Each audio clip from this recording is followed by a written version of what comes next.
Hi everyone, welcome to my channel Anshu's corner. मैं अंशु एक बार फिर से आप सभी के साथ एक नई वीडियो में। जो स्टूडेंट्स अभी 12th कर चुके हैं या कर रही हैं और वो नर्सिंग कोर्स करना चाहते हैं 2024 में और दो कोर्सेज के बीच कंफ्यूज्ड हैं कि कौन सा कोर्स उन्हें चूज़ करना चाहिए। जी हाँ, मैं बात कर रही हूँ जीएनएम और बीएससी नर्सिंग की। ये दोनों ही नर्सिंग के कोर्स हैं और कहीं न कहीं अगर आपके मन में भी ये है कि हमें कौन-सा कोर्स चूज़ करना चाहिए, किसमें ज़्यादा अच्छा करियर ऑप्शन है, सैलरी किसमें ज़्यादा अच्छी मिलेगी, तो ये वीडियो आपके उन सभी क्वेश्चन, सभी डाउट्स के आंसर्स देने वाली है। सो गाइस, सबसे पहले तो हम बात करते हैं कि जीएनएम और बीएससी नर्सिंग इन दोनों में क्या डिफरेंस है। देखिए, जीएनएम जो है वो जनरल नर्सिंग मिडवाइफरी नर्सिंग का डिप्लोमा कोर्स है। बीएससी नर्सिंग एक बैचलर डिग्री प्रोग्राम है। तो सबसे बड़ा डिफरेंस तो यही है। लेकिन इसका मतलब ये नहीं है कि अगर आप जीएनएम करते हैं तो आपको अच्छी सैलरी नहीं मिलेगी या आपको अच्छा का आपका करियर स्कोप नहीं रहेगा, आपको गवर्नमेंट नर्स नहीं बनेंगे। ऐसा बिल्कुल भी नहीं है। ये दोनों ही कोर्स भले ही एक ग्रेजुएशन लेवल का हो या एक डिप्लोमा लेवल का हो, लेकिन दोनों ही इक्विवेलेंट है। क्यों है और कैसे हैं, ये इस वीडियो में मैं आपको आगे बताने वाली हूँ। तो जीएनएम जो कि एक डिप्लोमा कोर्स है, बीएससी नर्सिंग जो कि एक बैचलर डिग्री प्रोग्राम है। अगर हम यहाँ पर कोर्स की ड्यूरेशन की बात करें तो जीएनएम 3.5 साल का कोर्स है, जिसमें 3 साल तक तो आपका स्टडी रहेगा रेगुलर कॉलेज का। लेकिन 6 मंथ का यहाँ पर आपका इंटर्नशिप रहेगा। तो इस तरह से 3.5 साल का कोर्स है। वहीं बीएससी नर्सिंग की बात करें तो बीएससी नर्सिंग 4 साल का कोर्स है, प्लस इसमें भी आपको 6 मंथ इंटर्नशिप करनी होती है। तो इस तरह से अगर हम यहाँ पर कोर्स ड्यूरेशन की बात करें तो सिर्फ 1 साल का यहाँ पर डिफरेंस है। बीएससी नर्सिंग 4.5 साल का कोर्स है ओवरऑल मिलाकर के, इंटर्नशिप को इंक्लूड करके। और जीएनएम 3.5 साल का कोर्स है।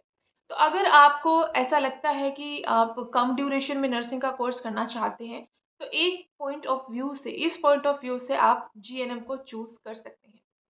दूसरा सबसे बड़ा पॉइंट यहाँ पर ये है कि बीएससी नर्सिंग बहुत से इंस्टीट्यूट में सिर्फ गर्ल्स ही कर सकती हैं, बॉयज़ नहीं कर सकते। ऐसा नहीं है कि बॉयज़ बीएससी नर्सिंग नहीं कर सकते हैं, लेकिन बहुत कम इंस्टीट्यूट हैं। और अगर वो इंस्टीट्यूट बॉयज़ को बीएससी नर्सिंग के लिए अलाउ करते भी हैं, एलिजिबल हैं भी, तो उनकी जो सीट्स हैं वो कम है एज़ कम्पेयर टू फीमेल के लिए। ठीक है? तो इस तरीके से देखा जाए तो जीएनएम में ऐसा नहीं है। जीएनएम में मोस्टली कॉलेजेस में बॉयज़ और गर्ल्स दोनों ही कोर्स कर सकते हैं। तो अगर आप मेल कैंडिडेट हैं और आपको लगता है कि आपको बहुत मुश्किल से एडमिशन मिलेगा बीएससी नर्सिंग में, तो आप जीएनएम को चूज़ कर सकते हैं। थर्ड थिंग जो कि बहुत ज़्यादा इम्पोर्टेंट है और वो है आपका स्ट्रीम। 12th में आपका क्या स्ट्रीम था? देखिए, बीएससी नर्सिंग अगर आप करना चाहते हैं तो आपके पास साइंस स्ट्रीम होना चाहिए, यानी कि आपके पास फिजिक्स, केमिस्ट्री, बायोलॉजी और इंग्लिश ये कंपलसरी सब्जेक्ट है। अगर 12th में आपके पास बायोलॉजी नहीं है तो आप बीएससी नर्सिंग नहीं कर सकते, बट आप जीएनएम कर सकते हैं। जीएनएम में बहुत सारे इंस्टीट्यूट हैं जो आपका 12th में किसी भी स्ट्रीम से आपने किया हो, आर्ट से, कॉमर्स से या कोई अदर स्ट्रीम से किया हो, तो भी आप जीएनएम परस्यू कर सकते हैं। तो अगर आप नॉन बायो स्टूडेंट थे 12th में और आप नर्सिंग करियर में जाना चाहते हो, स्टूडेंट जीएनएम करते हैं वो पोस्ट बेसिक बीएससी नर्सिंग कर सकते हैं। तो post basic BSc nursing GNM वाले कर सकते हैं, जो कि इक्विवेलेंट होता है बीएससी नर्सिंग के। तो जो स्टूडेंट्स के पास 12th में बायोलॉजी नहीं थी वो पहले जीएनएम कर सकते हैं और उसके बाद पोस्ट बेसिक बीएससी नर्सिंग कर सकते हैं। आप डिस्टेंस मोड से भी पोस्ट बेसिक बीएससी नर्सिंग कर सकते हैं, मतलब आप जॉब भी अपना कंटिन्यू करिएगा आफ्टर जीएनएम और फिर आप पोस्ट बेसिक बीएससी नर्सिंग भी कर सकते हैं। इग्नू से आप डिस्टेंस लर्निंग के through post basic BSc nursing कर सकते हैं। अब बात करते हैं हम यहाँ पर जॉब की, कि क्या ऐसा तो नहीं है कि अगर आपने जीएनएम किया है तो आपको आपकी जॉब अपॉर्चुनिटी कम हो जाएंगी या बीएससी नर्सिंग वालों की ज़्यादा रहती है।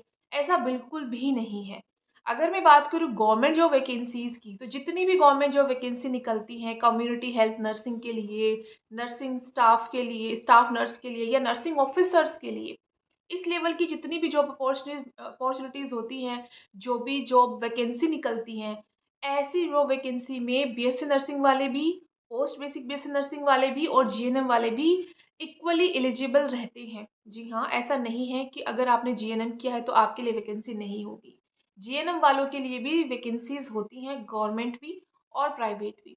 और अगर बात करें सैलरी की, तो जब कोई जॉब नोटिफिकेशन आता है, जॉब वैकेंसी आती है, तो सैलरी फिर सबकी सेम ही होती है।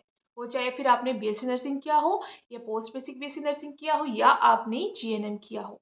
तो मोस्टली गवर्नमेंट जॉब वैकेंसीज में 90% जॉब वैकेंसी जो होती हैं गवर्नमेंट वाली, जहाँ पर स्टाफ नर्स, नर्सिंग ऑफिसर या कम्युनिटी हेल्थ नर्स के लिए वैकेंसी निकलती हैं, उनके लिए जीएनएम वाले भी अप्लाई कर सकते हैं और बीएससी नर्सिंग वाले भी अप्लाई कर सकते हैं, पोस्ट बेसिक बीएससी नर्सिंग वाले भी अप्लाई कर सकते हैं। एक छोटा सा डिफरेंस बस यहाँ हो सकता है, वो भी कुछ ही वैकेंसी में, सब में ये नहीं होता, कि जो जीएनएम वाले होते हैं उनके लिए कुछ इयर्स का एक्सपीरियंस मांगते हैं, जैसे 1 साल या 2 साल। अगर आप जीएनएम करते हैं तो आप 2 साल वर्क एक्सपीरियंस आपके पास है तो आप भी एलिजिबल रहते हैं, लेकिन ये हर वैकेंसी में नहीं होता है, पर कुछ में होता है। तो इससे पता चलता है कि जीएनएम वालों के लिए, बीएससी नर्सिंग वालों के लिए और पोस्ट बेसिक बीएससी नर्सिंग वालों के लिए जॉब अपॉर्चुनिटी बराबर है, सैलरी भी बराबर है।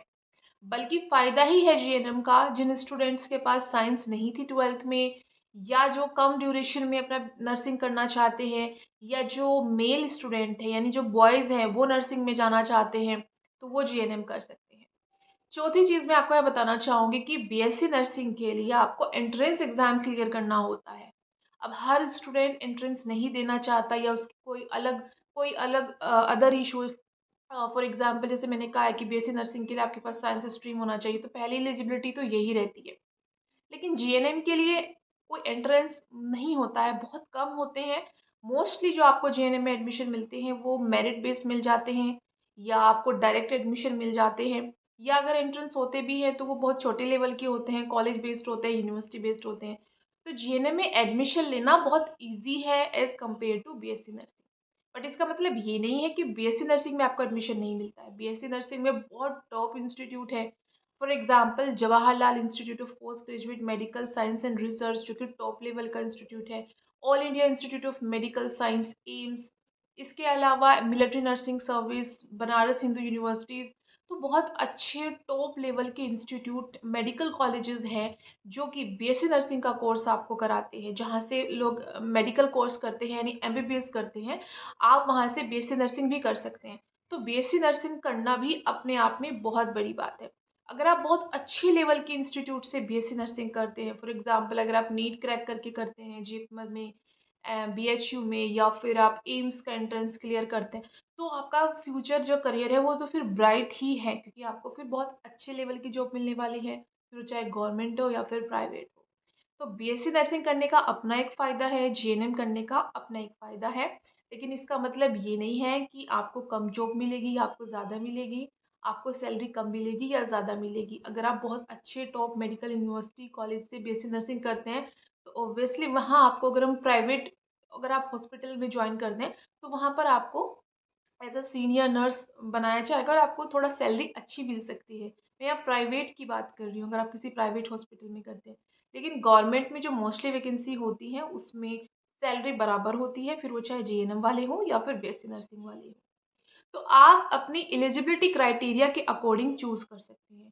फ़ीस की अगर हम बात करते हैं, 5th पॉइंट है यहाँ पर, फ़ीस की अगर हम बात करें तो बीएससी नर्सिंग अगर आप गवर्नमेंट इंस्टीट्यूट से करते हैं, एम्स से करते हैं, या फिर आप मिलिट्री नर्सिंग सर्विस से करते हैं, तो यहाँ पर कोई फ़ीस नहीं होती है। मिलिट्री नर्सिंग सर्विस में तो कोई फ़ीस ही नहीं होती है। एम्स में बहुत कम होती है और मुश्किल से 600, 500, 600 रुपये आपको फ़ीस लगती है, बल्कि आपको स्कॉलरशिप दी जाती है। आपको हर महीने 500 रुपीज़ मिलता है। तो गवर्नमेंट इंस्टीट्यूट से अगर आप करते हैं तो कोई फ़ीस आपकी नहीं होती है, तो बहुत बेनिफिट होता है इस तरह से अगर आप बीएससी नर्सिंग करते हैं। लेकिन इसके लिए फिर आपको एंट्रेंस देना होता है। फिलहाल एम्स के एप्लीकेशन फॉर्म रिलीज़ हो चुके हैं, नीट के एप्लीकेशन फॉर्म ऑलरेडी अगर आपने भर दी तो बहुत अच्छी बात है। तो गवर्नमेंट इंस्टीट्यूट मेडिकल कॉलेज से अगर करना चाहते हैं तो बीएससी नर्सिंग में कोई फ़ीस नहीं होती है। लेकिन अगर आप प्राइवेट से करते हैं तो प्राइवेट में आपकी फ़ीस 3.5 से 4 लाख आराम से होती है। मतलब 3.5 से 4 लाख ये एवरेज है, इतनी तो होती ही है। वहीं अगर हम जीएनएम की बात करें तो जीएनएम में भी 2.5 से 3 लाख की आपकी फ़ीस रहती है। फ़ीस हर कॉलेज की, प्राइवेट कॉलेज की अलग-अलग हो सकती है। लेकिन जो एक मैंने रेंज बताई है ये एवरेज है। जीएनएम की 2.5 से 3 लाख और बीएससी नर्सिंग की 3.5 से 4 लाख की फ़ीस इतनी तो होती ही है। तो थोड़ा-सा अगर फ़ीस का भी देखें तो फ़ीस में भी यहाँ पर थोड़ी कम है, 1 डेढ़ लाख रुपए का डिफरेंस तो है जीएनएम में। तो आप अपनी एलिजिबिलिटी के हिसाब से आप चूज़ कर सकते हैं कि आपको जीएनएम करना है या बीएससी नर्सिंग करना है। आई होप ये वीडियो आपके लिए हेल्पफुल रही होगी। बहुत सारी चीज़ें, बहुत सारे क्वेश्चंस जो डाउट्स रहे होंगे वो आपके इस वीडियो के थ्रू सॉल्व हुए होंगे। अगर आपको ये वीडियो पसंद आई है तो इसको लाइक ज़रूर करें, ज़्यादा से ज़्यादा शेयर करें अपने फ्रेंड्स एंड फैमिली में जिन्होंने 12th कर लिया है, जो नर्सिंग में जाना चाहते हैं और जो इन 2 कोर्सेज़ के बीच में कन्फ्यूज़ हैं कि उन्हें कौन-सा कोर्स करना चाहिए। तो आप उनके साथ ये वीडियो शेयर कर सकते हैं। और ऐसी एजुकेशन से रिलेटेड वीडियोस के लिए चैनल को सब्सक्राइब कर दीजिए इश्यूज कॉर्नर को, ताकि आपको हर कोर्स, हर जॉब नोटिफिकेशन के रिगार्डिंग हेल्पफुल वीडियोस मिलती रहें। जल्दी मिलती हूँ एक नई वीडियो, एक नई जानकारी में। Till then bye bye and